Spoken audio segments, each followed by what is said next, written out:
ఓం శ్రీ పరమాత్మనే నమః. భగవద్బంధువులందరికీ ఈ పాండురంగదాసుని హృదయపూర్వక నమస్కారాలు. కళ్యాణ సంస్కృతి అనే పేర మన వివాహ ప్రకరణంలో ఉన్నటువంటి ముఖ్యమైన విషయాల్ని విపులంగా తెలుసుకుంటున్నాం. దానిలో భాగంగా నిన్న గృహస్థ దీక్షకి ఎలాంటి ప్రమాణాలు చేయిస్తారో, అలాగే కన్యావరణము ఏ రకంగా ఉంటుందో, కన్యా లక్షణాలు ఎలా ఉంటాయో మనం చెప్పుకున్నాం. ఇప్పుడు వరాగమనము అంటారు. అంటే పెండ్లి కొడుకు పెండ్లి పీటల మీదకి రావడం. దాన్ని గురించి విపులంగా చెప్పుకునే ముందు ఒక్కసారి భగవద్ధ్యానాన్ని చేసి మనం ఇవాల్టి కార్యక్రమంలో ప్రవేశిద్దాం. శ్రీ కైవల్యరమాధినాథ నిను అర్ధిన్ కీర్తనల్ చేసి కాదా కంజాత భవేంద్ర నారద సుఖవ్యాసాంబరీషార్జునుల్ నీ కారుణ్యముగాంచుటల్ అనుమతిన్ నేనెంత ధన్యుండనో నాకు చేకురెనట్టి భాగ్యములు కృష్ణా దేవకీ నందనా. శ్రీ గురుభ్యో నమః.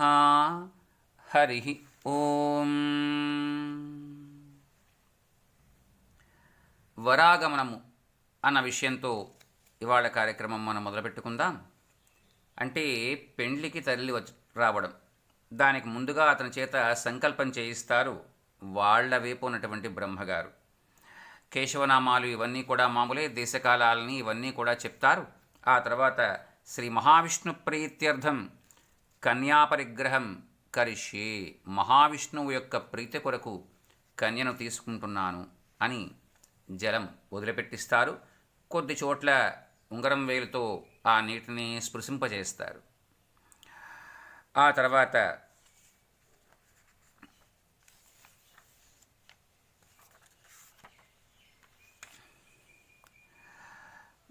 పూజించబడినటువంటి బ్రాహ్మలు, అలాగే ముత్తైదువులు, జ్ఞాతులు తమ యొక్క బంధుమిత్రులతో సహా బయలుదేరి కాలినడకన కానీ, ఒక వాహనంలో ఉంటే వాహనంలో కానీ, అంటే పల్లకీ లాంటి దాంట్లో కానీ వస్తారు. ఆ తర్వాత మంగళ తూర్య ఘోషారవాలు మిన్నుముట్టతాయి. అలా పెండ్లివారింటికి వెళ్తారు. ఒకవేళ దారిలో గనక ఏదైనా శకునములలో చెప్పబడినటువంటి అపశకుములు గనక ఎదురైతే, అంటే గుర్తుపెట్టుకోండి, జంతువులు మీకు అంటే మీరు వెళ్తున్నప్పుడు దక్షిణం వైపుగా గనక జంతువులు వెళ్తే ఒక్క క్షణం ఆగి పాదప్రక్షాళనం చేసుకుని భగవద్ధ్యానాన్ని చేసి బయలుదేరాలి. ఏదైనా ఒక అశుభాన్ని సూచించేటువంటి పక్షుల యొక్క కూతలు విన్నట్లయితే, ఒక తీతువు కానీ ఇలాంటివన్నీ కూడా అశుభాన్ని సూచిస్తాయి. అలాంటప్పుడు ఒక్క క్షణం ఆగి భగవద్ధ్యానం చేసి వెళ్ళాలి. అలాంటి సందర్భంలో దేవీం వాచమజనయంత దేవాస్తాం విశ్వరూపా పశువో వదంతి అన్నటువంటి రుక్కుని జపించుకుని బయలుదేరి వెళ్ళాలి. అలాగే పెండ్లివారింటికి వెళ్తారు. అంటే ప్రస్తుతం మనం ఏం చేస్తున్నామయ్యా అంటే విడిదిళ్ళంటూ ఒకదాన్ని ఏర్పాటు చేసుకున్నాం. కానీ ఒకప్పుడు అందరూ పెండ్లివారింటికి, ఆడపెళ్లివారింటికి వెళ్ళేవారు. ఇప్పుడు దానినే మనం ఈ పెద్ద పెద్ద ఫంక్షన్ హాల్స్లో ఒక చిన్న గదిలో అబ్బాయి తాలూకు వ్యవహారాలు, ఇంకో పక్కన అమ్మాయి తాలూకు వ్యవహారాలు ముందే ఏర్పాటు చేసుకుంటున్నాం. ఆ తర్వాత తూర్పు దిక్కుగా అలంకరించబడినటువంటి పీట మీద కూర్చోబెడతారు. ఇప్పుడు కన్యావరణము అనేటువంటి పని చేస్తారు. అంటే తగినటువంటి అమ్మాయిని వెతకడం అన్నమాట తమ యొక్క పురోహితులకు అప్పచెప్తారు. లేక తమ యొక్క బాగోగులు బాగా తెలిసినటువంటి బ్రాహ్మణోత్తములను పిలిపించి వారికి తగు దక్షిణతాంబూలాలు ఇచ్చి అక్కడ వరుడు చేత చెప్పించేటువంటి మాట ఏంటంటే అంటే మదర్థం కన్యావరణం కారయిష్యే అని. ఇద్దరు కానీ నలుగురు కానీ యనమండుగురు గాని మంచి ఆప్తులు, నడవడిక చక్కగా కలిగినవారు అయినటువంటి వాళ్ళని మనం పంపిస్తాం. బ్రాహ్మణోత్తములవ్వచ్చు, లేక మన ఇంటి పెద్దలవ్వచ్చు. ఇప్పుడు దీనికైతే కన్యావరణానికి వెళ్ళేవారు కొన్ని అద్భుతమైనటువంటి శాకున మంత్రాలు చెప్పుకుంటూ వెళ్తారు. ఇంకా అన్నీ కూడా పరమాత్మకే అప్పచెప్పేటువంటి పరిస్థితుల్లో ఉన్నట్లయితే అన్ని శకునములకు కూడా అధిపతి ఆ విష్ణువే కదా.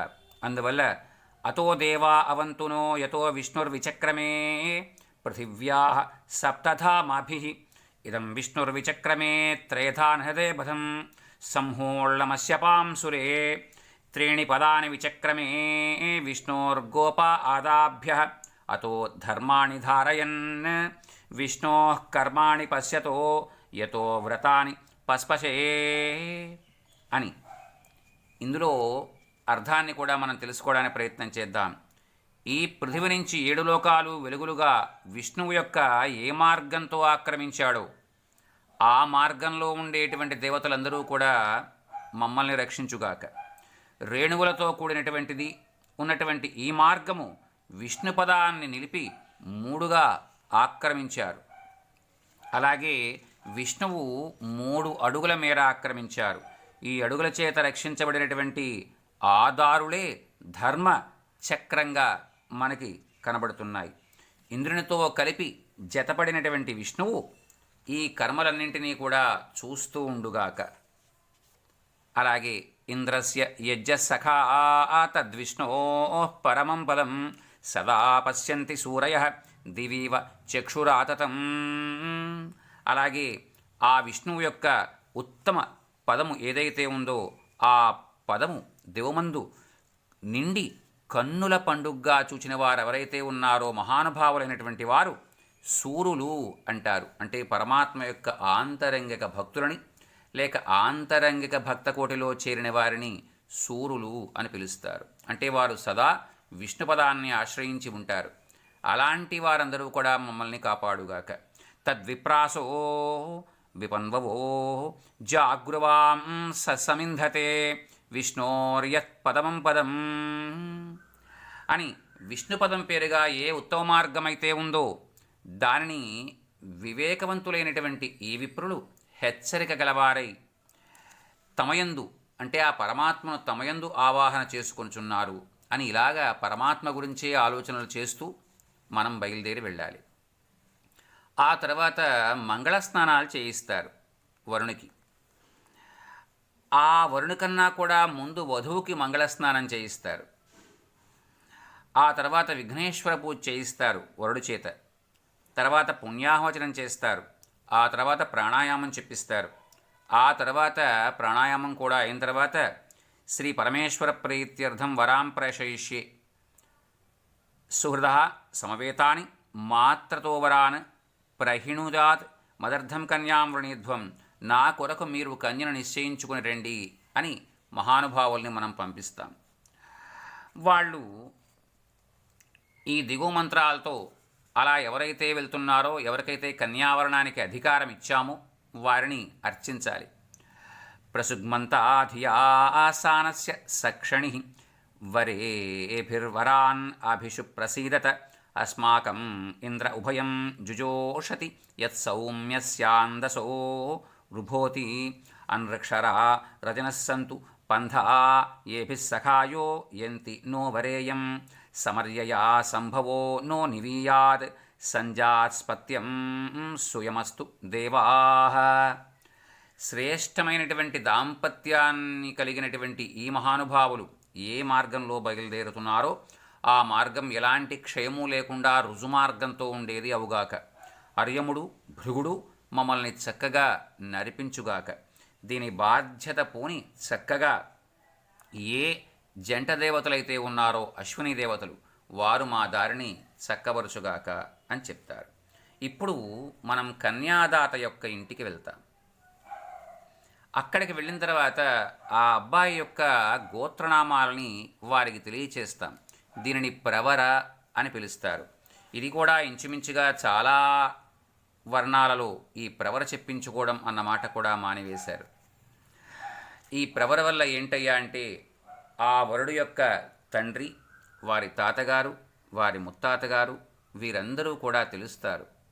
అందువల్ల వారి గౌరవాన్ని వారి యొక్క మునిమనవడు, వారి యొక్క మనవడు ఫలానా ఆయన యొక్క కొడుకు అన్న విషయం తెలియచెప్పాల్సిన ధర్మం మనకుంది. అప్పుడు చెప్తారన్నమాట. ఏదైనా ఒక గోత్రం తీసుకుంటారు, ఆ గోత్రంలో ఎంతమంది ఋషులున్నారో ఆ ఋషుల పేర్లు చెప్తారు. ఆర్షేయ ప్రవరాన్విత ఫలానా గోత్రం, ఆ గోత్రం అక్కడ ఎవరి యొక్క మునిమనవడో వారి యొక్క పేరు తెలియచేస్తారు. నప్త్రి అన్న మాటకు అర్థమేంటయ్యా అంటే మునిమనవడు అని. ఆ తర్వాత ఫలానా వారి యొక్క పౌత్రుడు అని చెప్తారు. మళ్ళా అదే గోత్రము, ఆ గోత్ర ఋషులు, ఆ తర్వాత ఏ గోత్రంలోనైతే ఉన్నారో వారి యొక్క తాతగారు గోత్రం పేరు, ఆ తరువాత ఆ తాతగారి యొక్క పేరు చెప్పి ఆయన యొక్క పౌత్రాయ అంటే మొనమడు అని చెప్తారు. ఆ తర్వాత మరల గోత్రం పేరు చెప్తారు, ఆ గోత్ర ఋషుల పేరు చెప్తారు. ఆ తర్వాత మళ్ళా గోత్రం పేరు చెప్పి ఆ గోత్రంలో ఉద్భవించినటువంటి తండ్రి గారి యొక్క పేరు చెప్తారు.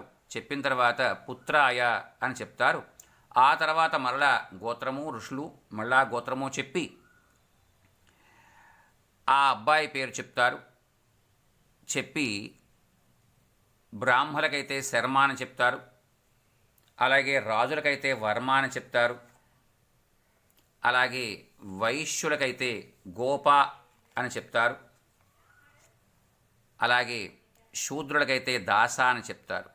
ఇలాగా చెప్తూ ఆ అబ్బాయికి ఫలానా అబ్బాయికి మీ కన్యని ఇవ్వండి అని వారిని అడుగుతారు.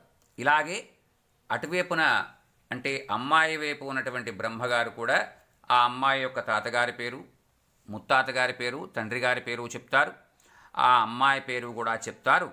చెప్పి ఎందుకయ్యా ఇలా వెళ్ళి అడగడం అంటే ధర్మ ప్రజా సంపత్త్యర్థం వృణీమహే, ధర్మ సంతానాన్ని కలిగించడం కోసం ఎన్నుకుంటున్నాము అని. అప్పుడు కన్యాదాత తమ వైపు ఉన్నటువంటి పెద్దలందరితోనూ కూడా కలిపి వృణీధ్వం దాస్యామి, తప్పనిసరిగా నేను మీకు అందిస్తాను, మా అమ్మాయిని మీకు ఇస్తున్నాను. అలాగే వృణీధ్వం అన్న మాటకి ఏంటయ్యా అంటే ఎన్నుకోండి, మా అమ్మాయిని ఇస్తున్నాను అని చెప్తారు.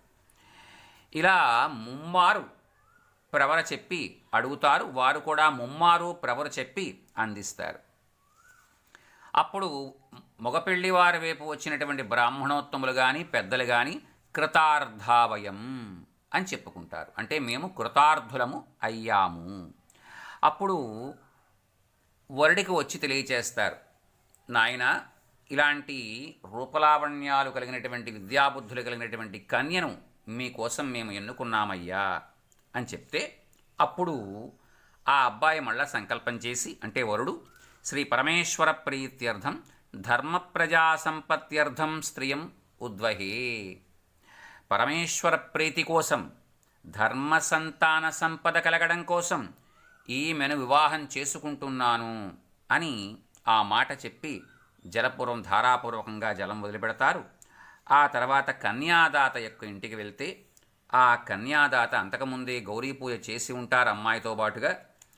సాలంకృత కన్యాదానం అహం కరిష్యే, సాలంకృత కన్యాదానాన్ని నేను చేస్తున్నాను అని కన్యాదాత చేత కూడా సంకల్పానంతరం చెప్పిస్తారు. ఆ తర్వాత అలాంటి కన్యాదానాలు చేసేటప్పుడు మహాసంకల్పం చెప్తారు. ఇది ఒక శ్రేష్టమైనటువంటి విషయం. ఇలాంటి మహాసంకల్పాన్ని కూడా ఇప్పటి వివాహాల్లో చాలా చోట్ల చెప్పించటం లేదు. అంటే క్రమక్రమంగా ఒక వైభోగంగా చేసుకోవడం తప్ప శాస్త్రోక్తంగా వివాహాలు మాత్రం జరగటం లేదు ఎక్కడ. అందువల్ల ఇలాంటి మహాసంకల్పాన్ని ఈ సందర్భాల్లో చెప్పిస్తారు. అందువల్ల తామందరూ కూడా ఇవన్నీ శ్రద్ధగా విని వీటిని యథాతథంగా అమలుపరిచేటువంటి అవకాశాలు తీసుకోవలసిందిగా కూడా ఈ దాసుడి విజ్ఞప్తి. తిరిగి మరల మనం రేపటి రోజున మహాసంకల్పంతో కలుసుకుందాం. హరి ఓం తత్సత్.